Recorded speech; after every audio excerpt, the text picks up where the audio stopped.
My son was severely burnt, William, on 22nd of December, actually, 3 days before Christmas, 1999. It's etched in my mind forever as a mother. I was inside with the kids making rum balls and Christmas treats, and then Will decided to go outside, and he went out. 5 minutes he'd been gone, and I thought something was telling me something wasn't right, and I just heard a really loud scream. Then the next minute I saw him run past the front of the house on fire.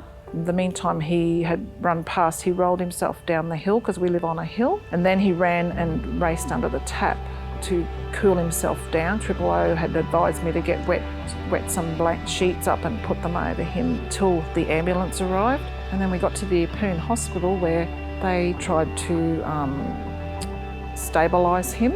When they said they were going to get the helicopter in, then the panic hit. I thought, geez, that is serious. I didn't think he was that bad. The doctor incubated him because his airways were burnt. Then they put him in the helicopter and flew him to Rockhampton. And I was flown down with him on the aerial ambulance to Brisbane Royal Children's Hospital, where he was in an induced coma for 3 weeks.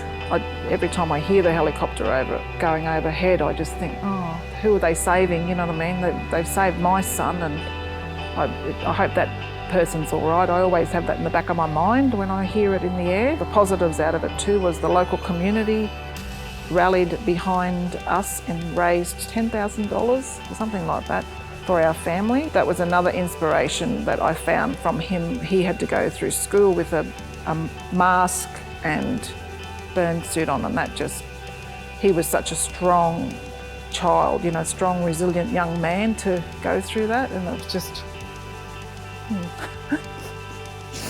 But yeah, I'm very proud of what he's become today, because that was a lot of young children that have gone through that could go the opposite way, but he has really grown from this and become a strong young man, and he's got a beautiful wife and baby now. Our family holds high regard for the service because of that reason, that they saved our son, and more people made donations. It would make a lot more difference, but people don't realise it until they're rescued and their family has been through something like this, that you do realise that you want to be part of the organisation. Yeah, I volunteer with my sister for the helicopter rescue. My niece volunteers, and she's been part of it, and my daughter works for them. And Will, my son, is a Rescue 300 member, so it's a family affair.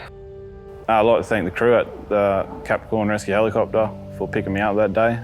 If they didn't pick me up, I might not have made it, and wouldn't have had the chance to live the good life I have so far. I appreciate all the sponsorship that everyone does for the helicopter, and we sponsor it as well, and it's something that means a lot to us.